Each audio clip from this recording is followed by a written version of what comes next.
Guys, welcome back to my channel, Unscripted. I'm Shinnai Mitchell, and we are so glad that you have joined us for episode 2. In this episode, we have special guest Jackson Macloed, founder of Type 1, a luxury accessory brand based right here in Perth. The brand itself is only a year old, but is already doing huge things on the Perth scene and internationally. So Jackson, thank you so much for your time today. Thanks for having me. Thanks for that intro. Oh, I'm glad I nailed it. Yeah, you did. So tell us a bit about Type 1's story, how you've gone in the last year and how you've built a pretty strong brand in, I think, the space of 365 days. Yeah, sure. So basically, Type 1 started last year. We sold our first ever product a year ago this Saturday. This coming Saturday, so I'm pretty excited about that. And what was the product? That's when we first dropped our sunglasses. So that was when they first went live. Yeah. Yeah, basically the brand started because my whole adult life I was a musician. Ever since high school I was pretty much a full-time musician, balancing work and playing music and whatnot. And I was approaching 30 and I started to realize that I need to be creative, but I also need money. It's just the way the world is. And I didn't want to stop being creative just because I had to go and work full time and I wouldn't have that outlet. So I started to really think of ways where I could put my eggs in a few more baskets and find a way to be creative and turn a bit more of an income. And at the same time, among the music scene in Perth that I was a part of, a lot of our friends' bands were starting to do really well. Tour Australia, be super successful, super was super famous really on the Australian scene. And they'd come home from these long 8-month tours and they'd say to me they're broke. And it kind of was it was a hard pill for me to swallow. I was like, damn, I've been chasing this dream. But you were an aspiring musician beforehand with Shangri-La. Yeah, Shangri-La, that's right. Yeah, so we'd been smashing it, trying really hard to make something of that. And then we started to realize that, none of us really wanted to be in our mid-30s or older and look back and have nothing to show for it. Right. So yeah, then came the decision of what I was going to do to still be creative and but turn a profit from it. And I kind of pondered with the idea of starting a fashion label. I was pretty hesitant at the start because it's a super dense market. There's a lot of competition. But after some time and thinking, I just was if I don't try, I'll never know. Totally. And I've always loved sunglasses, and I would always pick up a pair of sunglasses and I'd always think to myself, this is something I can make really well. Right. And then it really was quite quickly. Once I made the decision that I was going to do this, pen went to paper, I drew a pair of sunglasses and I started messaging manufacturers. And then maybe after 3 months after that, I'd found the factory that I want to go with. And then bang, it was happening. I was paying the deposit and they were on their way. And then came the next step, which was building an actual brand, which was which nothing could have prepared me for. It was a huge feat to try and pull off with no prior experience of doing that. But I do think my music background helped because I understood the process of taking something from nothing, giving it some style, some color, and turning it into a finished product that can be packaged up and people can look at and be impressed by. Yeah. So I think that helped me a little bit, but yeah, it became a big learning curve, a learning journey of how to create a brand. And so you had no previous marketing knowledge, and did you bring on a marketing consultant to help you with the assets and the brand assets of Type 1, or you just did that all by yourself? I just did that all by myself. Wow. When we first launched, I hired a PR company. I hired Media Circus Creative. They were great. I loved working with them. Yeah. And the idea behind that was I knew from doing music, it's good to start off with the bang. That's when people start turning their heads. I wanted to be in the West Australian. I wanted to have launch parties. I wanted to be in Perth now, and Perth is okay. And they did all that. They did all of that for me. Granted, I gave them a good product to work with and a strong foundation. That has a lot to do with it as well. You were going to a PR company and your product was subpar. PR companies aren't cheap. So if they're just taking anyone on, they're taking anyone's money, chances are you're not going to get any of the features. It's like when you work with a PR company, there is no written contract that says you will get these things, you will get in these newspapers and on the TV and these features. It all comes down to like how well people perceive your product. And how likable the brand is. And I think Yeah. you've done that. Like, I think you've worked really hard from the outset to create something that's really aesthetically pleasing, like really quite known in Perth, and also really aligns with your sense of style and stuff like that. So how did you manipulate that to kind of into a label? Like, I feel like it speaks so much about you, your brand.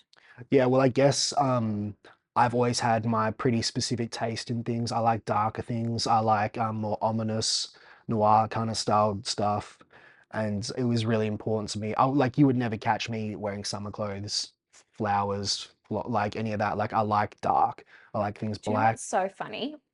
Is I remember when we were growing up, because Jackson and I grew up together in Karratha. Yeah. He was my sister's age. You were emo for a really long That time. was my thing. That was my aesthetic for sure. And that still lives inside me. That's where I feel, that's when I Yeah. look at your brand, I'm like, oh my God, he's still got that emo. And I love that because it's almost like nostalgic. Yeah, well, like all of that was music influence. All of my taste is music and I guess film influenced. And that little 16-year-old emo is still in here. With the side Yeah, fringe and the side dark fringe. hair. Yeah, Like I I try to remember, be a little bit more tasteful these days with it, but but that was a vibe. yeah, and yeah. So I definitely tried to convey a lot of that into Type One, which means that like I kept that in mind when I picked models, when I picked shoots. They had to be they had to align with that image. Yeah. I tried once to go against the grain of my own grain and do like a summer shoot. Oh, really? Flopped so bad, and that was an important lesson to learn. Did any of those imagery or creative assets see the light of day, or you just crushed? Yeah, they did. They were great Right. photos, but Yeah. it was just a curveball. It was just a huge curveball for everyone who was slowly starting to like become associated with the brand, and then all of a sudden I dropped these photos that were not aligned with our aesthetic, and it didn't do well, and I'm so glad I learned that at the Early. start. Yeah. And did it impact your sales, would you say? Nah, it didn't. It didn't. It didn't impact them in a negative way, but it didn't generate any. Right. And it's like a hard pill to swallow when you're first starting because, like, that shoot cost 2 grand, Yeah. so you Yeah. didn't recuperate any of that money. But some say is like, well, some people say like a good lesson is when you pay for. So Totally. yeah. Totally. Yeah, I was very specific with the way the shoots went as well, with the way the models dressed, the lighting, and the editing style as well. I really had to make sure that I was there co-producing Yeah. because like a lot of photographers have their own style that they like without realizing they will put onto your shoot. Yep. So I made sure that I was just there non-stop from start to finish, like yes, no to each outfit that I did and didn't like.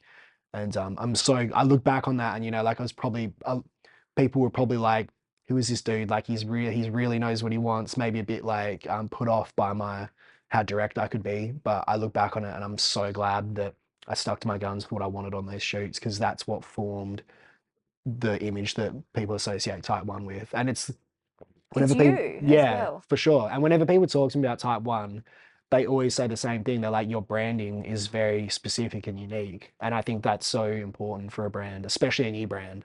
That's right. And I think even if I see, one of your Facebook ads pop up, like without even looking at the logo or anything, I can automatically recognize that it's your brand Oh, I because love of, that. I love yeah, hearing that. Yeah, right? I live for that. Yeah. And that's like something I base my branding around as well. Like I want someone to land on my page or someone to see something and without even realizing what they're looking at, they go, oh, that looks like it's Yeah, Shinnai's work, or yeah. that looks like it's Jackson's work. Yeah, like there's Because the colors, the like the temperature and the vibe of the photo that people just remember. totally. Yeah. And I think because you've nailed the fact that it is a little bit nostalgic. So it's like, we haven't really seen something like that in the fashion world Yeah. Yeah. for quite some. Do you feel like that? Or I do. I do. I feel like there's extreme versions of it. There's like Rick Owens, who is like He is Oh, so he's such a legend, though. he's so insane, but that's so extreme, you know, like Yeah. not you can't wear that every day. And it's almost Not like a futuristic it side as is, well. it Yeah. is. It's got that dark gothic like emo kind of vibe about it, but it's so much more mature than that. Yeah. But it's what you see in a runway, or Totally. it takes a very confident person to wear that every day. Hmm. Whereas like I wanted to bring that back a bit and make like something along those lines, but it is wearable by everyone. Especially because you're in Perth as well. I think it's still that really sort Yeah, of relaxed vibe. So it has to, yeah, if it's being sold in Perth or marketed in Perth initially, because that's yeah, where you're from, it has to align with your audience. 100%. And so, who do you find that your main target audience is? My main target audience, it's still hard to, I'm still posting, the way I post, I still feel like I try and capture the elements that I always have since I started. I try to make shit look sharp and elegant, but Hmm. wearable. Yep. And I try to make sure that everybody knows what type of price point they're gonna get when they buy my stuff. Yep. I like to aim for people that are into their fitness, into their health, into the way they look, and they do like quite a polished look. But in terms of, I see so much diversity among the sales. People from all aesthetics. I still cannot put, I'd like that. I know the age groups. The age groups are from like 25 to 30. All right. Yeah, definitely. Slightly younger. Yeah, and then quite a few people in their 40s and a little bit older. Oh, because they love the emo nostalgia. Yeah, they do. And the bags, like the bags have just been selling like hotcakes. And anyone who travels for work or they're just so perfectly fit and carry on. And I've been trying to incorporate a lot of that into my marketing as well, like unique sales points. Like Yep. what is good? What is like? Yeah, you've got this cool product.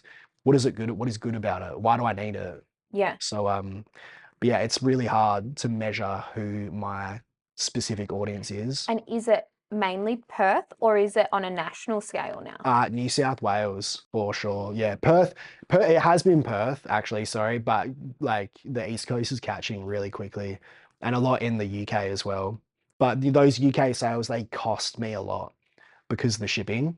Right. So I've turned my ads off in the UK just for a little while until I can introduce some products that maybe I can make a bit more on selling over there because selling a bag, the glasses didn't do that well over there, but the bags did.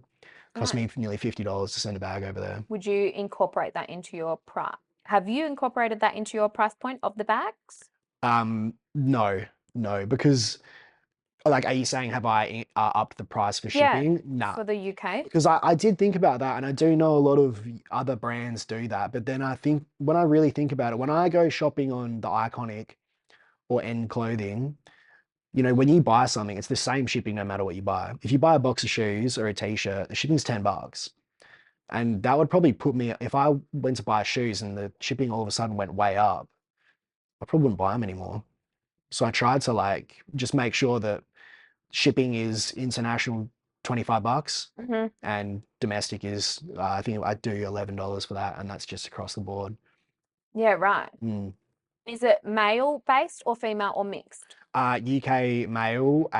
It used to my first 6 months of sales, it was probably female with Mm. the cat eyeglasses, and now it's just been smashed by males with the duffel bags. The duffel bags have just so quickly become my most popular product. Can we see your duffel bags? Yeah, for sure. So this is the duffel bag. This is definitely my favorite product as well.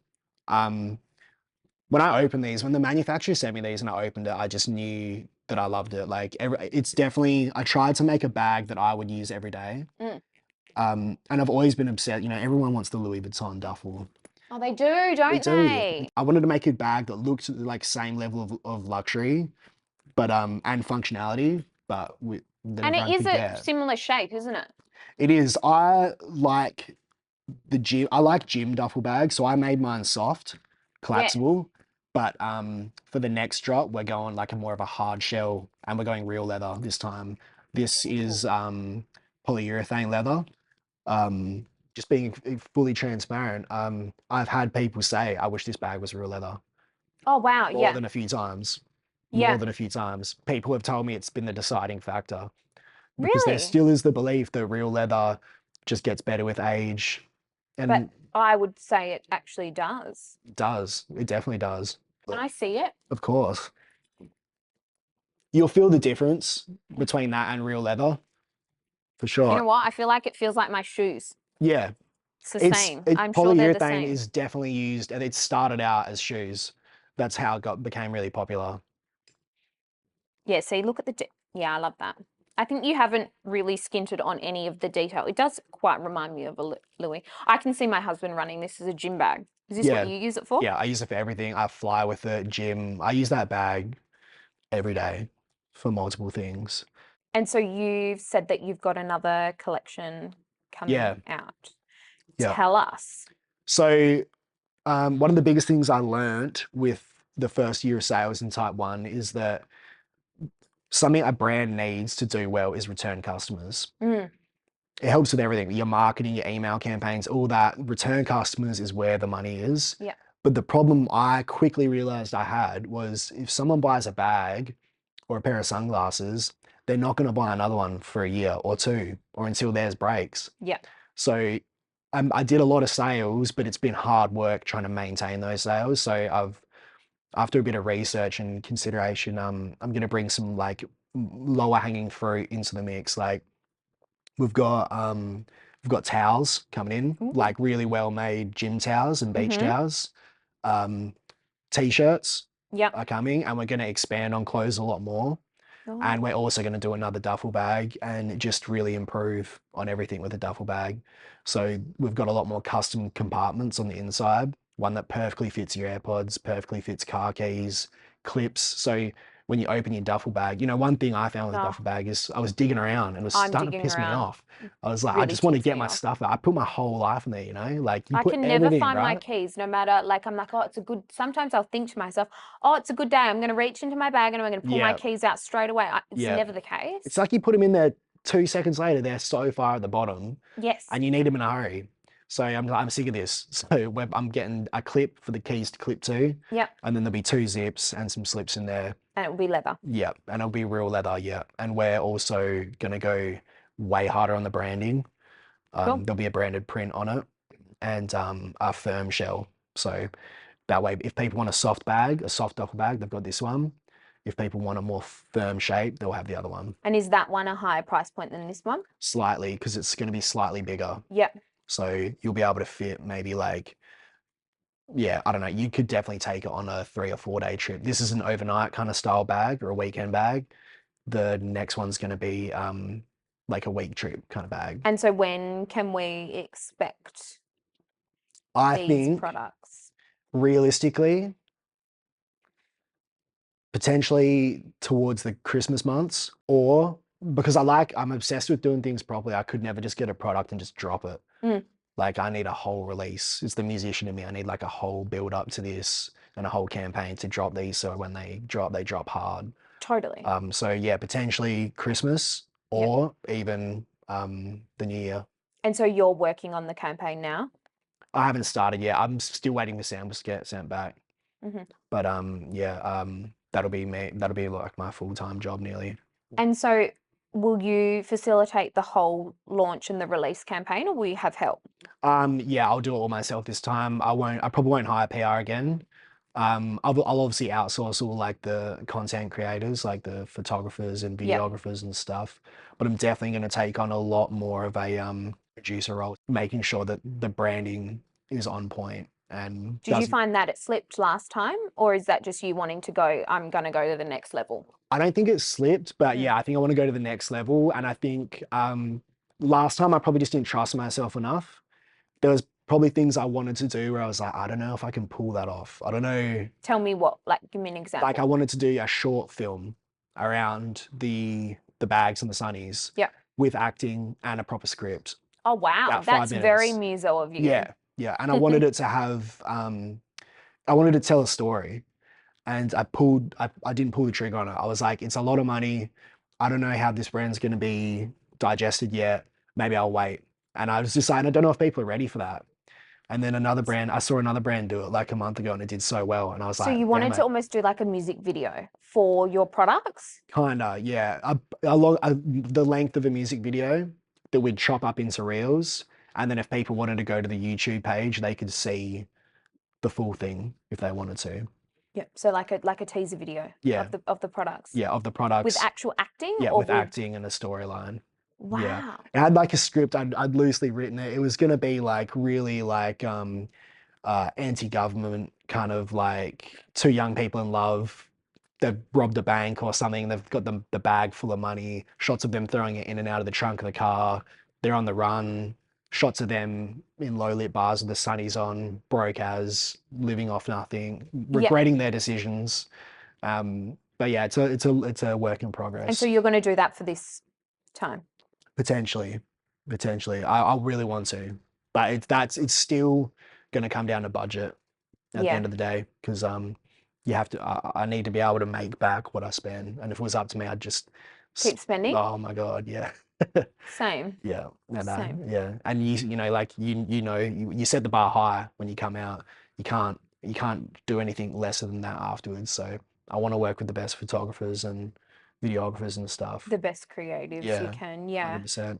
Well, I think it makes your brand. I mean, people are essentially sheep. They will join whatever the most trending or popular thing is. So if you can bring something out that's going to really resonate with people, or is something a little bit different, then you're going to be ahead of the game. Yeah. Rather than doing it half-assed initially and then being like, okay, well, I'm going to level up now because I can. But I think if you're a creative initially, set the bar high and keep either meeting the bar or exceeding the bar. Yeah, 100%. I agree with that so much, and I see it in a lot of other, I see a lot of people start projects and they kind of start here, and like their products do well, but then they're not prepared for when the next step comes and they do need to up it, and they're not realizing the price that's involved with it, and it kind of like caps them, and they're like, I don't know if they want to do it anymore, and I'm just like, man, if you'd just gone hard from the start,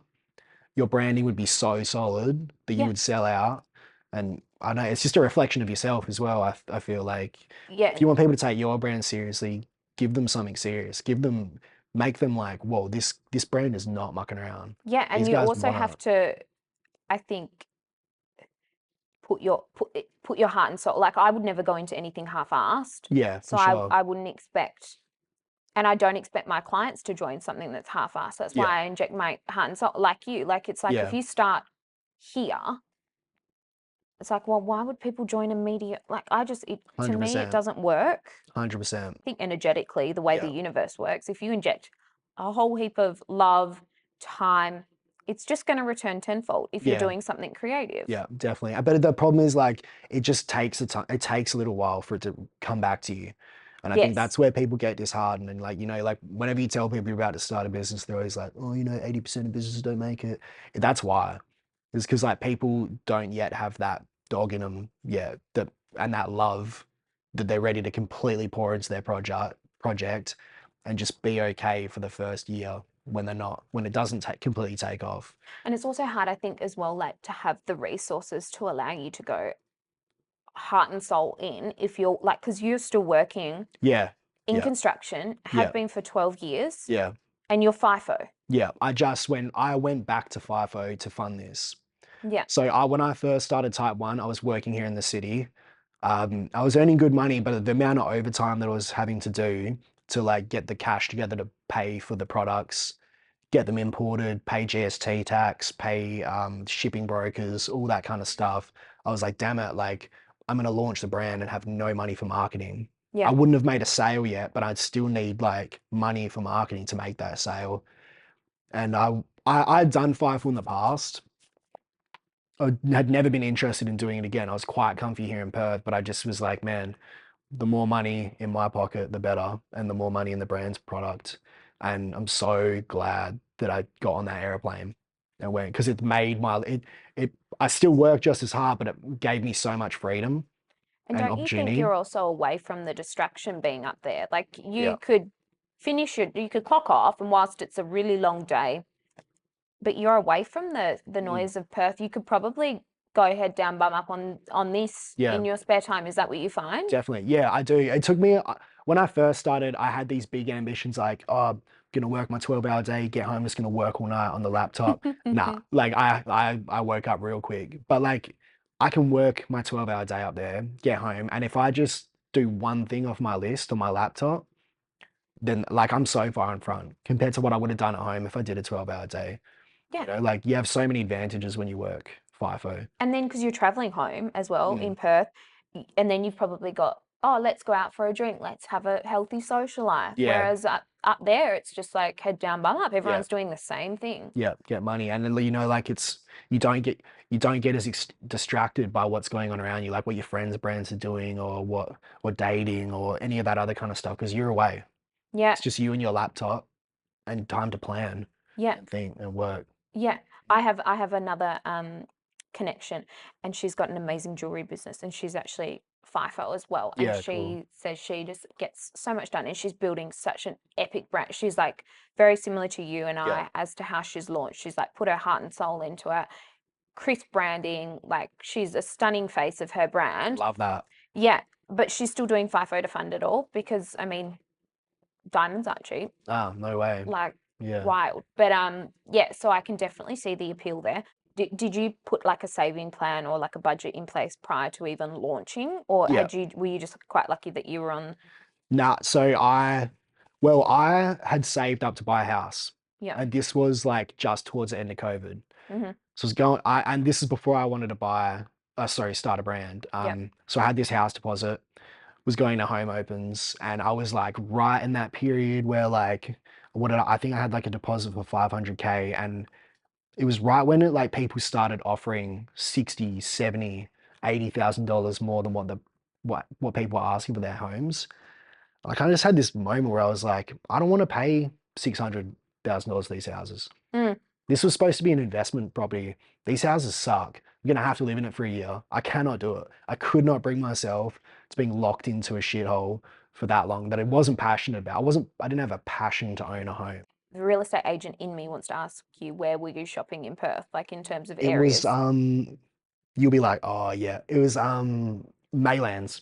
I really wanted a place in Maylands because it was right near Vic Park, right near the city still, and all the houses there were so nice. And for that 500K, I was like, these houses are good. Yeah. And so I felt that like that area had potential.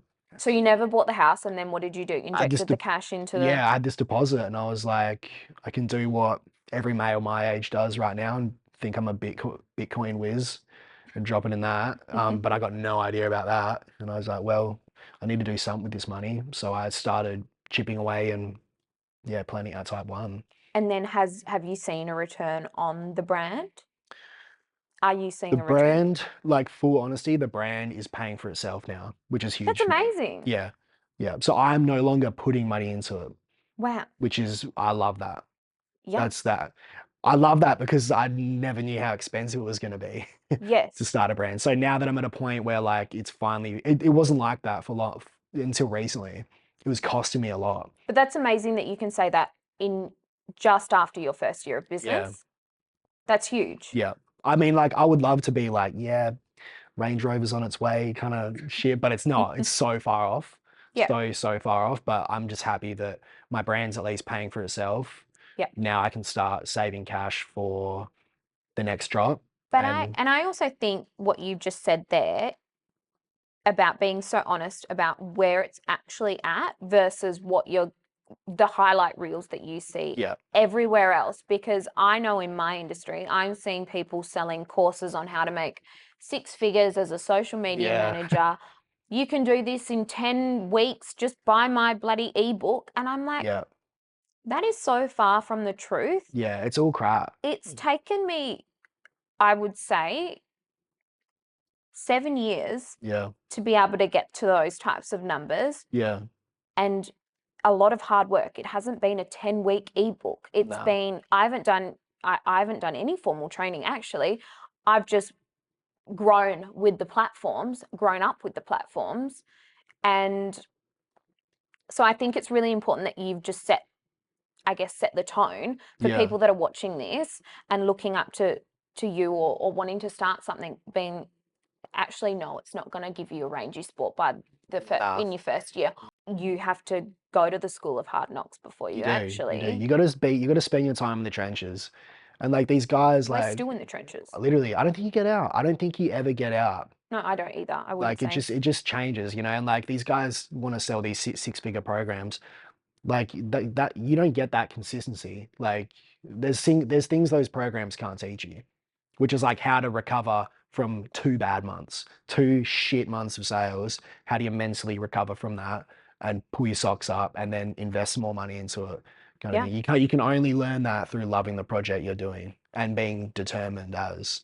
And like yeah, I definitely agree. Like that people want that Range Rover, but it's so like if that's where your mind's at when you You're doing start, the wrong thing, I think. yeah, you're in the wrong game. If that's where your mind's at when you start, buy some shares, work FIFO, try get Be into a real car estate. dealer. Yeah, do something Yeah, else because like this is a labor of love that's for right. a good few years. And that's what I think as well. Like when I actually like say to my say to my husband, my favorite part of the day is when the kids are in bed, I've got my hot cocoa and I've got my laptop on my lap and I am smashing out so much work because I actually have that creative peace and freedom at the Yeah, end of the day to just think. And that's when I love it the most. 100%. It's like a reward, right? Yeah. And I genuinely look forward to that point in my day every single day. Yeah, And I feel like it's when I produce my best work for my clients and also when I come up with my best ideas for my business. And yeah. so tell me what have been the biggest challenges that you've faced in your first year? The biggest challenges, probably like without a doubt, is just like wrapping my head around marketing. Like what type of ad, like when I first started, I was just like, yeah, I'll just bang some ads out, get good quality. I'll take good photos. I'll make sure the caption looks nice. But there's so much more to it than that, like getting into the psyche of the person who wants to make a purchase. And I had to learn about like my sales just after 2 months, they just disappeared. And I was like, oh no, this is not good. Right. So I quickly I did the J right e-commerce equation. I remember you sent me Yeah, that it did actually. help. It definitely helps. Without that, you're just kind of out there in the internet watching YouTube videos, trying to wrap your head around it. It kind of gave me like this solid place to go So for information. so you were trying to teach yourself Facebook ads. Yeah, and it was not working. And what wasn't working about it? Just the fact that it took me a while to wrap my head around the fact that you need a winning ad. Totally. All your ads aren't going to work. No. Most of them won't. There needs to be one winning ad, and you need to put out a lot of ads, and you need to know when it's working. Sometimes an ad, you're getting sales on it, so you think it's working. That ad might be draining your whole budget, and you could have another ad in that funnel that could be about to explode, Right. but it's not getting any of your budget because the crappy ad's taking it. Because Like, Facebook favors the one yeah, that's performing the best and it injects the money. 100%. And Facebook now is run by AI. So it doesn't it needs you to think for it. It just does it does what it thinks, but you need to correct it. And so did you do A and B testing for all your ads? Yeah, I'll have like I'll have my top of funnel and there'll be about 8 ads in there at a time. And I'll just go through and turn them off, turn them back on. But this took me a long time. And they were all lead gen, or were there some awareness? They Traffic? were all sales based. Yep. I've done a few awareness campaigns. Mhm. None have really worked because I just didn't have the right content, which Yep. also took me a while to figure out. You know, I'd be like, why am I not getting followers from these? This is cool. This is a cool video. I spent like 2 grand on this video, but it just wasn't ticking that box for the person watching it. You know, it might have worked on me. I might have followed it, but that doesn't mean other people are always going to. So you have to be able to adapt really quickly. Yeah. The last awareness campaign I did was the best one I'd ever done. I think I got like 300 followers from it. Wow. Which is it's good, but it's not like I didn't go viral from it. But I definitely learned when I did that. I was like, But I mean, what is viral these days? yeah, I know. I mean, everyone is. You can go viral off one video and then no one will ever look at your page again. And so talk to me about the other challenges. Your first challenge was marketing. The second challenge would have been just overcoming the stress of having bad weeks. Because when you first start, you know, like this is your baby, like you live it and breathe it. When I go to bed, I'm thinking about it. When I'm wake up, I'm thinking about it. When I'm having coffee with someone, I'm thinking about it. And Yeah. I'm like rushing to get home to see what sales I've made. And then when you have a day where you get no sales, you're like, oh damn. Then it's been 2 days and you're like, all right. And then it's been a week and they're like, what the hell is going on? Mm. And you're still paying for ads, but they've burnt out. So you start to freak out. So they've got that creative fatigue. Yeah, yeah, yeah, 100%. And that happens. And it can drain you big time. So your Big mental, time. do you find that your mental health has gone up and down over this Yeah. journey? At the start it did. Now that I'm in a place where I don't really see as many of those days with no sales, at the start I was having weeks where I was just like, oh my God, like what am I doing wrong? And I've injected my whole life savings into this. Yeah. But I honestly did quickly learn that when I'm feeling like that, if I'm sitting in my chair and I'm like, what am I doing wrong? That to me is a sign that I need to start learning more. Like that sadness comes from me not understanding what's happening. So to understand why something's happening, I need to learn. So that's when I will start looking at more courses to do, reaching out to other brand owners, which I did, which helped a lot. Right. Um, And and who did you reach out to and what advice did they give you? I reached out to Mitty, who owns Oscar and Frank, and we had like a 3 second combo, and I just said, I think I said I was having the worst week, Mm, and I said to him like, man, like, is it just me or is no one buying shit at the moment? yeah. And his response to me was like, we seem to be doing okay at the moment. It all comes down to your marketing. It all comes down to your marketing. And that was all he said, and I just was like, it's me. I'm the problem. I need to understand my marketing better. I need to recreate these reels. I need to get off my ass and stop being sad about it. I'm gonna have to spend some more money on it. And I did, and it helps. Like if I just know now that like if I'm having a week where shit's not working with the brand, like I'm the only one who can fix it. Yeah, because it's like, and you don't want to sit in that like low vibrational kind Nah. of energy of Oh, it like will drain you. apathy, Yeah, oh my because then it God, just yeah. attracts more crap in. Yeah. Whereas if you kind of go, okay, well, this is the next challenge, this is the next step, Yeah. don't Yeah. get mad, get even. Yeah. I love that. That's a good one. That's what I say to myself Yeah, I love all that. the time. Whenever I'm having a bad time or a bad week, I will always be like to my husband, I'm like, I'm not getting mad, I'm just getting even. And then I almost find that that's when I produce really, really good Yeah. work or better things come my way because I've got that. I'm not sitting in that low vibrational energy. I'm almost like, yeah, like in that angry energy, which is like a higher energy than Yeah. that. Yeah. Yeah. I like that you say that because like I'm a big believer in like if you got to do it angry, do it angry. If you got to do it out of spite, do it out of spite. Just do it though. Yeah, Like don't do nothing yeah, because then you're fucked. Like if you got to do something, whatever your fuel for that needs to be, yeah. just get therapy later. Just roll with it. Like worry about that later. If it's gonna get you moving, then get moving. Yeah, And so I really like that statement, and I think you'll probably agree. Like when you start when you're having weeks where you feel like you're acting on the like I guess you say the offensive or where you are trying to get yourself out of a hole, mm, once you start having the more and more you do that and you have wins, that becomes the game. And that becomes what you start to enjoy, where you're like, oh, a challenge. yeah, Things aren't working. Now I get to find a new way to make this work. that's right. Then that becomes fun. Yeah, yeah. And I think my biggest struggle with my business is working in the bursts that I have to do now, because obviously being a mum of two, it's like it requires me going from in such a creative space Mm, to then going back to just not just to being a mum to my children, yeah, yeah, and then to being a wife, and then to being, you know, a housemaker. And so they're very different extremes. definitely. And pulling myself out of that creativity when I'm on a roll is like the worst thing that can, Yeah, I guess, like, you know, if you were on a creative streak and then someone just goes, oh, no, school drop, school pickup. And you're like, oh my God, I'm in the middle of designing a pair of sunglasses. yeah. Like it's the worst. Like, How do you get back in there? And you're going from like that's three completely different communication styles that you're mm, experiencing in the one day. You got like the way you communicate with everyone at work, then you got to communicate with your kids, then you got to communicate with your husband and be the yeah, housemaker kind of thing. Like, yeah. how do you take all of that, worry about all of that, and then get back into a creative mindset?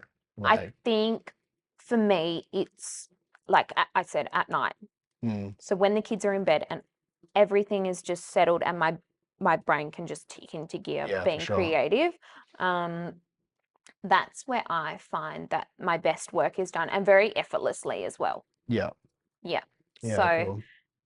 yeah, what about you? I don't know. I don't know how. I need lists.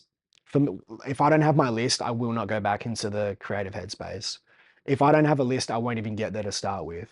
Like if I, I'm lists. yeah, and I'll have silly things on my list. Like what? I will literally put wake up on my list. Oh, shivers. I'll have the coffee, walk the dog, but like as I'm ticking them off, I'm starting to feel good. Yeah. And I'm seeing that list in my peripherals while I'm sitting at my computer, and there's lots of ticks on it now, and I'm like, oh, I'm fucking And where smashing does this this day. list live? On your In phone? some dirty, crappy old handbook, Right. some notebook. That's all that goes in it. It's just like one page will just have like 6 things on it, and then I go to the next page because even that feels good. Flipping over that page, and I get to write my list for the next day, the night before. But I need that list. And then if I go off track for the day, like because obviously, like you say, things happen. When I look back to that list, I can still say that task I had on there that needed creativity is not ticked yet, and it can kind of like. And do you go back to it? Is like that like a non-negotiable thing that you will complete before you go to bed that night, or will you be like, okay, I'll Yeah. do that tomorrow? If it's not completed, it's the first thing on the next day's list, and there'd be a reason for it. So tell me what your list looks like. My list is literally wake up, have a coffee, walk Spud, my dog. The greyhound. Yeah, walk my greyhound, which is a tedious process. Why? And Because it's so energetic. no, because he's so slow. Oh, He wants to sniff every tree. He's the he's a slowest. greyhound. They're the slowest dogs ever. They are fast, the fastest dogs ever, literally. But like they're so chill and sleepy that he doesn't run. I think I've seen him run once. Yeah, That's the biggest misconception. it's such a misconception. He's like an old man. Oh, wow. Yeah. Those walks are draining. We digress. Yeah. Continue. And then what did I have on today? Today I had I'm putting together a brief. I'm meeting with a designer tomorrow Mhm. because I'm realizing that moving into clothes, I'm not trained. I don't know what I'm doing. The only way I'm going to do well is if I work with other people who do know what they're doing, and I Yeah. take them ideas and we collaborate. Yep. And then I can learn by watching and that's a local designer? yeah, yeah. His Right. name's Christian. He's phenomenal. Like he's really good. He just finished uni. Cool. He's killing it. So we're gonna meet tomorrow and discuss a couple products. Mhm. So that was on my list. Then I had the gym. Went to the gym after that, and then I had this podcast on the Yep. list, and then that's all I wrote on the list for today. And then so So- there will be anything for tonight, or Nah, because like I'm still on R&R. I'm still off work, and I need to. This break's been just so crazy, so I'm trying to like dial my nights back a little bit before I fly back to work because Mhm. it's like I don't want to fly back to work and already be exhausted or too frizzled. yes, because that still requires your attention. Yeah, definitely. Totally. Yeah. And then, so I feel like I keep getting you off topic. Anything else in terms of challenges? Yeah, just like the distractions from social media and comparison. And like I've spoken about this on my personal social media I saw before, that. but like I had to really, when things weren't going the best, I had to really start to censor the content that I was consuming. Mhm. Like our brains are just so filled these days with short form content. Brands we look up to, people we look up to, they're all posting on our feed. We're watching it, consuming it, and it's like leading us astray. It's also distracting from what you could, like you're spending time looking at other people's stuff, and where's the return on that? There's no Yeah, return. there's nothing. It's There's other nothing than, at all. Like, yeah, it's yeah, just noise. yeah, it really is. And like an example would be like, I love the brand Represent. They are like my idols. The Right. owners, the founders, I think they're the coolest dudes ever. When my stuff wasn't selling, I used to always watch their YouTube channel, and I'd love it. I found them so inspiring. I watched them every single time they'd upload something in the lead up to launching Yep. Type 1. But I had to stop watching it when my shit wasn't selling because like they sell a different product to me. Mm. They have a completely different brand to me, and I was getting me down because I was like, man, these dudes just kill it and kill it and kill it. And then I was starting to find like I was trying to think of ways to do what they do and incorporate things they do into my brand. And I was like, it's not going to work. Well, it's not going to work because it's not you. It's not me at all. Right. It's not me. I don't have their budget. I don't have like I'm selling a different product. So just little things like that. I had to really like come down on myself and pick and choose what I was like consuming content wise and social media wise. And do you put like a limit on your socials? I do. I always click ignore though. My little alarm goes off and I'm just like, yeah, whatever. Ignore till tomorrow. But I definitely pick the pages that I watch. Even like it might come down to just people on a personal level. If the energy they're putting out on my social media is not what I need, I will just mute them for a little while. Yeah. You got to do it. You got to do it, or you are going to get drained. And like, what next? Like, you didn't mute them or you didn't unfollow them, and now you're just there feeling like shit, and their lives haven't changed at all. Just mute them. You don't even have to unfollow them. They'll never know. See, I'm the savage. I'll like unfollow accounts that aren't serving me. If Oh, I'm for like sure. Yeah. icky and I'm like, oh, Yeah. I can't consume any more of that content. Yeah. Granted, most of them is like, you know, celebrities and stuff like that. Yeah. But if I'm Yeah. not enjoying it, or if I'm like, oh no, this isn't giving me a good vibe, I'll unfollow. Got to do it, eh? Yeah. You got to just get it, and then it's gone. You never think about it again once you start doing it. They're Yeah, gone. that's right. And then also you kind of want to be following the accounts that uplift you Yeah. and the brands that give you the little gems that you can take away, or actually rather than scrolling, take the time to actually go look for the gems. Like you said, when Yeah. you're feeling down, go actually invest in something that you're gonna like, a skill that you're gonna learn, rather than trying to consume content that might give you a little takeaway. Yeah. But you're guaranteed, if you enroll in a professional or personal development of some sort, you're guaranteed to Yeah. get a Definitely. gem takeaway. Yeah, that's the difference as well between like, because like your feed will change. If you're having a hard time making sales, your personal feed on Instagram will know, and you'll start getting bombed with reels for like, sign up, do this course, get these 6 figures. And like you said, right? But you got to actually go and do the thing. Go and actually do the course. Don't just watch all that content. Don't watch testimonials of dudes who are selling products that probably suck. They're probably lying to you in their video anyway. Like, don't just watch videos of them showing you the Lambo they leased and Yeah. sit there and be like, damn it. I know. I need to get better at marketing. You just got to go get better at marketing. Yeah. You got to do the thing. Yes. And half the time, I think it's actually not those particular courses that are going to get you better at It marketing. never is. It never is. The flashier the flashier the content, the less like authentic it. I don't know. I think you're dead right there though. I think well, I mean, for me, it comes down to the values, and I would never want to align myself with objects that are Yeah, pretentious or anything like that. I think they're lovely to have, definitely. and I congratulate and celebrate anyone that does have them. But if you're doing something that is with the end game to have a object, I Yeah. don't, like you said before, I don't think you're actually in the right Nah, industry. It's over before it began. You know what I mean? Because Yeah. your intentions aren't actually pure. Yeah. I would Yeah, beg to definitely. differ. And your love won't last. As soon as that idea of that object, that Lambo, as soon as that's gone out of the picture, they're pretty easy. It wouldn't take much for you to realize you're not getting one. So with that idea gone, there goes a lot of your drive, and you're like, oh, why am I even doing this thing that I started now? Yeah, because I'm not it's gonna for a get that. superficial object Yeah. that once, if and when you do get it, then you're going to be reaching for the next thing, and Yeah. it's never based around a pure intention of, making a difference to people's lives, like Yeah, having. definitely. Yeah, I think that's really important. Mm. And then, so we've talked about your challenges. Talk to me about what it means for you. What are those practices that you would do every single day to show up for your business, to make sure that you're making a difference? As you spoke about the list. Yeah. Yeah.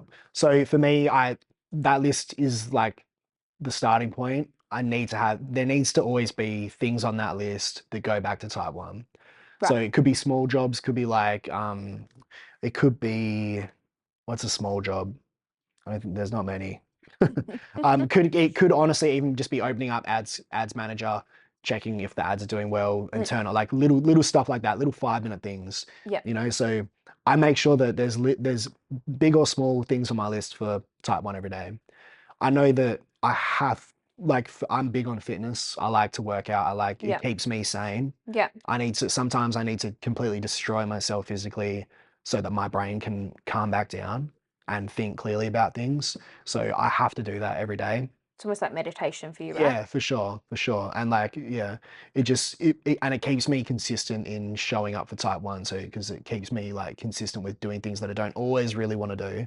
I don't always want to wake up and go like work out, but Well, you it's just, exercising that discipline, right? yeah, for sure. Yeah. For sure. So it's like that, eating healthy, just taking care of my health, um, helps me to just stay on track. Because, like once you start slipping with that, Your external world's yeah, gonna yeah, deteriorate. yeah, Yeah, I think that's yeah, huge. I think if you are maintaining your internal world, definitely, then your external world's going to. definitely. Yeah. And we need balance. Like I need balance. Because I'm so bad at it. In the past, like I'll do something way too much or I won't do it enough, and the scales get tipped. Yeah. And then before I know it, 3 weeks have passed and I haven't even done this one thing that I was supposed to do every single day because I don't stop thinking about it, Yeah. thinking about everything else. Or you're burning out. Yeah, for sure. So yeah, I need balance. So that's a big part of my day is just routine and yeah, and I just I just always I I always am thinking about the brand. I always am like, I don't think about money ever. I never have, I don't think, even since starting, I've never thought about what I might potentially get from this one day. I think about money all the time, sorry, because I'm spending so much of it. But like, I'm You're literally paying like, invoices. yeah, I'm spending and I'm like, I didn't even know I had this much to spend. Like, it just goes. Um, but like, I've never once sat there and thought, man, I can't wait to have all this cash and like I've never thought like that. But all I do think about is I want to make You an want to impact. create. Yeah, I want to create. Just keep Yeah, I creating. want people to know the name. I want people to have the products and associate with the brand and feel like a part of community. So that just constantly thinking about that nonstop gets me out of bed. Or when I'm being lazy, everyone has lazy days. Totally. That makes me be like, whoa, and I go get my computer. Yeah. So yeah, that's definitely how I just make sure that I'm showing up. The gym Mm, and yeah, the internal focus so you yeah, can focus externally. yeah, I'm very similar. yeah, Um, I want to talk to you. I want to talk to you about your ads manager. yeah. Why did you switch off your ads? So I turned off my ads just after my end of financial year sale. Yeah. Smashed out heaps of How did stock. that go? So good, Right. so good. I was really happy. I think in one day I sold like 24 bags, which was huge. It's I massive. did a super discounted rate. Yeah, but never But mind. yeah, who cares? I don't care. It doesn't matter as long as the product's going out. So it's the first launch. I'm not here to be a millionaire. But yeah, just consistently, I ran my end of financial year sale way longer than anyone else, and I'm glad I did because I just had like consistent sales. I had some big days like the 24 bags day, and then yeah. But so now I'm saving for this new launch. Yeah. And when I'm not doing a sale right now, as it stands, when I'm not doing a sale, um, I will sell, I'll make back my daily ad spend, but I'm always at the risk of having a few donut days or like ad burnout, creative burnout. Yeah. So, but if that happens, because I'm just breaking even with my ads at the moment, if it happens and I don't pick up on it quick enough, it can send me Sink into you. it. Yeah, it can Yeah. sink me. And then before I know it, I've lost $500 and then I might make it back, and it just becomes a bit of a roller coaster. Mm, And I'm like, all right, I don't have heaps of stock left, right. um, and I'd rather wait until I've got new products coming in And before I so launch these ads how again. will you sell the products or how will the products now sell whilst those ads are off? Will you just lean on the organic reach and your socials? Yeah, so they're not going to be off for long Right. because they're going to be off for maybe like another 2 or 3 weeks. Okay. Um, but I will lean on organics, but I'll be dead honest with you. Not many brands make any sales of. Some do, some absolutely kill it. Hmm. Like StreetX, Hasta La Luna, Perth brands smoke it. Absolutely smoke it because they're so dialed into their niche and they have such a niche. Yeah. But brands like mine and most other brands I know, organic sales we won't kill it through that. So you won't so you plan and you've allocated budget to like not make many sales whilst Yeah. your ads are off. Yeah, So and I'm you can okay with that. yeah. Yeah, yeah. That works for me too because I haven't organized it. When I go away to work, when people make orders, I organize someone here to help me ship it. So I've Ah, not booked any of that in. Um, I've currently got some towels on the way. Mm. They're going to be ready in about 3 weeks, and then that's when I'll turn all the ads back on. Because the point of the towels, I'm not even really interested in selling those towels singly. Mm. They're more of like a cart upsell idea. Yeah. So like when people might add, because I want to stop having sales. I want people to pay full price for my stuff. I want people to pay for a full price bag. Most It's very hard to do though. I it's feel so like hard. Not all many the whole fashion industry is sales. it's on sale, yeah. And you know, because we all do it, we've set the bar. Mm. But I did read a lot recently about cart upsells and how good that can be. So the idea, like loosely, so I paid a couple $100 for these towels to come over. They're gonna get here. Bags go back online. Sunnies, I don't know yet. I need more content, so that's on the list to do. The bags go back online, and then it might be like, say someone adds that to their cart. Mm. My cart upsell app will be like, get a pair of sunnies too, and you're gonna get this free gym towel. Yeah. And the gym towels look good, so that's when I'll turn the ads back on, when I've got like a good selling point on my website, and An it's not just upsell. like, yeah, I don't want to just I do not want to have like too many lulls and lose any more money. Yeah. You're just managing your spend at the moment. Yeah, yeah. I think you got to be smart and do that. I think a lot of marketing companies and agencies will just keep taking your money, spending money on ads, when like I feel like if you zoom out, you're like, man, I probably could have just turned my ads off for 3 weeks and I Mm. would have saved a lot. Yeah, or you matter. I know it might work. Why not? Yeah. But if you just know, if you know for a fact in a few weeks you've got something coming, if you've got new content coming for your products, or you've got a new product coming to add to your line, and all you're gonna do is just turn your ads off for a couple of weeks and just be quiet, then I got no problem doing that. And I think that's kind of cool as well because it builds the suspense. If you go quiet, Yeah, it's like, what are you doing next? yeah, Do you find that? yeah, definitely. People are like, oh, something's coming. Yeah. Because I'm not usually quiet. I actually have not turned my ads off. I've never turned my ads off since starting. So people were gonna be like, oh, Something's. something's on its way. And I'm glad I have. If nothing was on its way, I'd be so stressed. Yes. I'd be like, wow, people are waiting, and I got fucking nothing. But I'm like, stuff's on its way, so Yeah. I'm excited to Totally. launch again. And maybe I will turn my ads, but I'll probably turn my top of funnel back on maybe in 2 weeks, and I'll just put a heap of ad spend into that. So there's people that have seen my ads, and then I'll have like a custom audience. So anyone who's been on my Instagram, been on my website, been on my YouTube will The feel, remarketing. yeah, they'll go into the middle funnel. So when I put my big ads back on, there's already a big cloud of people that are there ready to rock and roll, Yeah. Yeah. that are probably like waiting to see something again. Mm. Because you know when you see an ad and you don't click it, and then afterwards you're like, man, what brand was that? I kind of wish I could see that Yeah. again. Let it play in their brain for a little bit, and then I know, bang, and then I just feel hammer like, them.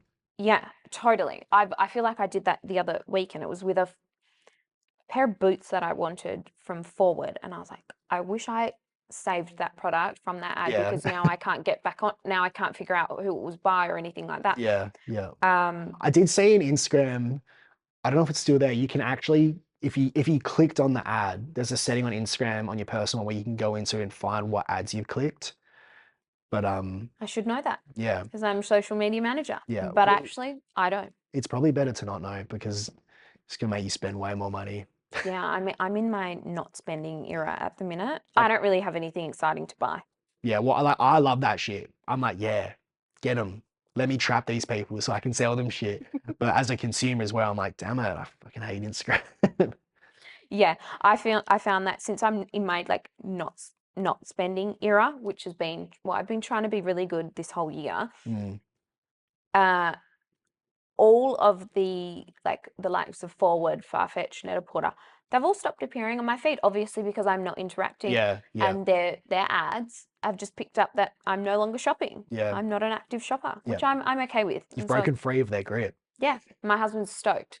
Yeah. You've said it out loud though, so your phone probably just heard you, and they're just gonna start hammering you again. Do you know what? I don't think it's the phone that listens. I just think it's really good Facebook ads. Is it? I You hope reckon? so. I don't know, because sometimes I think I have a thought and then it shows up on my phone. I'm like, whoa, what? And like sometimes like how, yeah, I get freaked out by it. Or it's just a really good Facebook ad Could be, yeah. that's run, Yeah.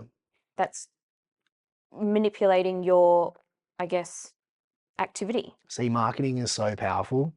I It's know. such a beast. I can't And believe that's you're why, like, teaching yourself how to do your marketing. well, I asked around and I got quotes back from agencies. And at the end of the day, it was like the minimum quotes I was getting was like 2 grand a month to work with an agency and then 2 grand ad spend minimum. That's 4 grand a month. Mm. I was like, I might just spend 2 grand and try to learn myself. And especially with, Pardon me.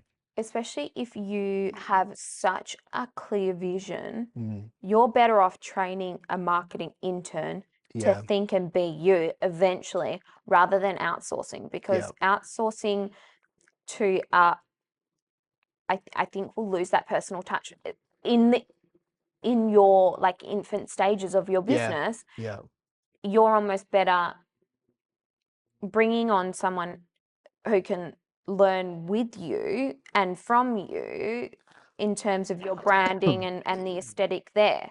yeah. Because otherwise, if you don't do that, if you don't learn it internally, you're always just going to be dependent on agencies. And If you're you don't know also, how to do it, like it's and you're like, not going to know what they're not doing and what they are doing as yeah, well. You're not going to know what questions to ask. literally. And we've all heard the horror stories, like, oh my God, like some people, what are some people doing? Like 50K ad spend, not a single sale or conversion. Mm. There's And no fine print that says you are guaranteed a sale from an agency. Some smoke it. These are horror stories. Some yes, agencies are amazing and they've built brands up like Bronze Snake and all that kind of, all those big brands, big Australian brands.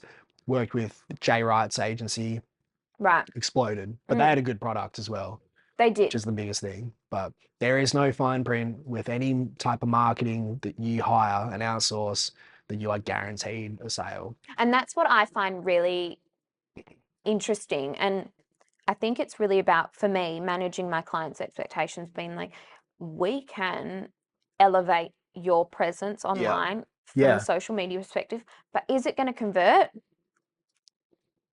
Yeah, it's on them. It's on us to That's to right. to give a product like, and if it's not, like that's another such a harsh reality that so many brands have to face. Mm. And if you can't face it, then you're done. Is that like sometimes your products just suck. Either It does. they Like, suck, or they need to revisit their budget allocations and go, can I actually afford to bring someone on to manage my socials, or yeah, am I going to have to wait until I can actually afford a strong awareness strategy that yeah, will eventually translate into awareness, that will eventually translate into sales? But how do we quantify that? I actually yeah, can't. I can never guarantee that. And I yeah, think it's a massive red flag if you've got a social media manager or even a marketing manager saying that we're going to increase your revenue to X. yeah, It is the intention that by these awareness strategies and elevating your brand, people are going to want to join you, yeah, and they're going to want to, use your services or buy your products, yeah. but it's never a guarantee. Nah, no way. And that's, And if they're pushing that, then your first question to them should be, well, at what ad spend? yeah, Because like that will be the first thing they say. They'll be like, well, we need more money for ads. If you want to hit that number, we need you to spend more money. And you're like, well, and you don't that's, have that money to start off with sometimes. Some brands do, but yeah, and that's where if I sort of, when I'm, I guess, inducting a client or a potential client, I will let them know that it is not a guarantee. And if mm, our vision, or I guess our viewpoints don't align and their expectation is that it converts into sales, yeah, I I gently remind them that yeah, it's not something that I can guarantee. And if they decide that they may be best reconsidering their options or looking to inject it elsewhere, because it's social media is an awareness and trust building exercise. definitely, yeah. And And it's that's, so good that you tell them that though, because like it's the sooner that brand owners and business owners can realize that like if things are not selling at all or converting, it is an internal problem of the business or brand. It is in the product and I mean not at all. Like if you're not getting any sales or like information to gauge how to market off, like you have to look within before you go to the marketing agent or the agency or your social media. Like if you're not giving them something that they can work with, then. They're going to try. They're obviously going to try. You're hiring them. They're not going to lie to you. Like, it's not even legal for them to do that anyway. Like, they're going to have a crack. But like, if we are not giving a product that is good, they can only do so much. That's right. And you're paying them for their time. So, 'cause, like, I think a lot of brand owners will be like, well, I paid them like a couple $100 and I didn't get any sales. And like, yeah, but they spent like how many hours working on it anyway? Like, you've Totally. hired them for their time. And that's where I think as well it comes down to the social media managers or the marketing manager's responsibility to say, well, actually, you need to kind of Yeah, elevate your product, elevate your service, and come back to me in 3 to Yeah. 6 months' time. I actually can't work with you right now because it's not where it needs to be. Or I see potential and I can work with you to take it where it needs to be. It's just going to be a very slow burn. And I think it's all about managing the expectations from my end. That's where I guess, it's good. It's good you do that.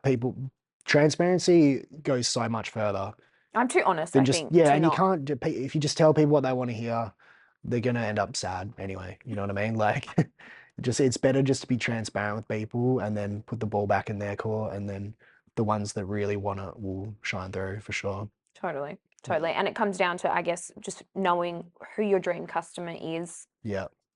and client. And that's what I've had to work quite hard on because I do service quite a range of different industries and I love them all dearly. And each of them hold like a passion Yeah. within me. So it's very easy to market. But I think also making sure that you're aligning with the right people with the right values. Definitely. Yeah. Yeah. 100%. So if you were to give your 5 top tips to someone who's aspiring to start a label, start a brand, what would be your words of wisdom?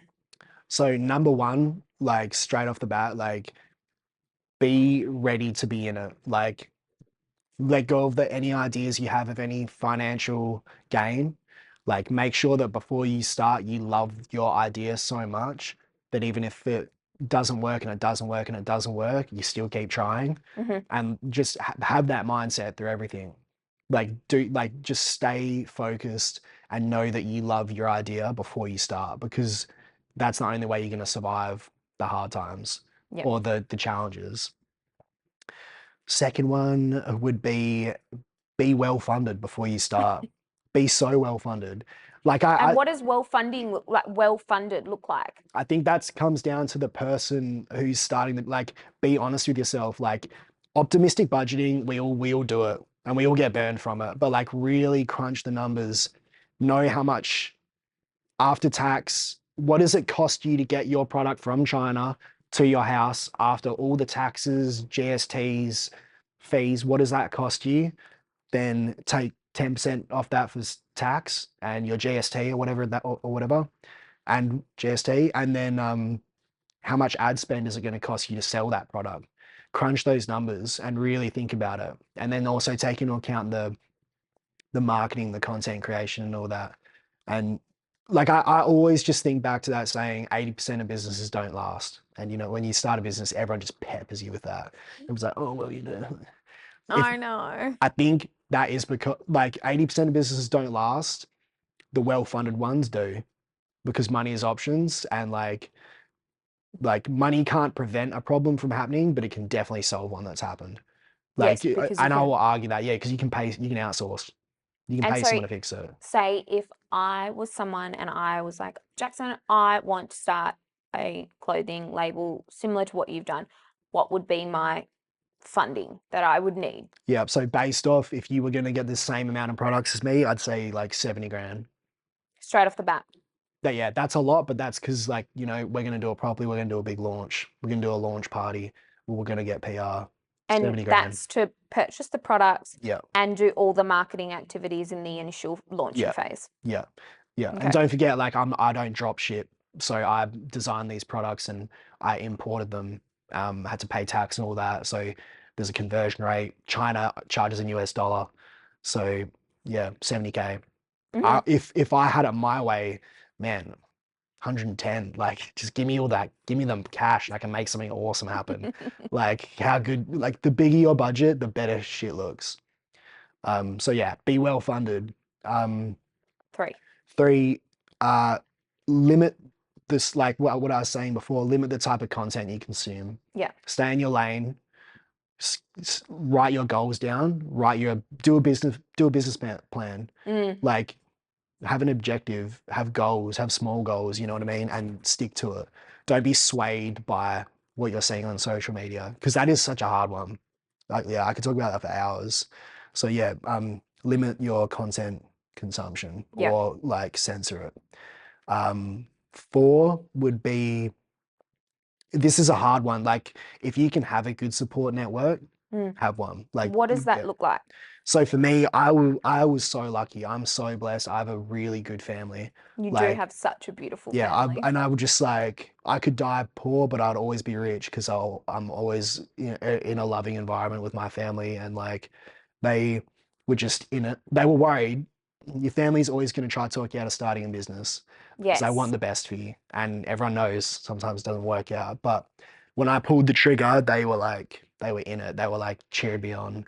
So if you can have that, or something that looks like that, if you don't have the family around you, make sure that before you start your business, you support other people doing the same thing.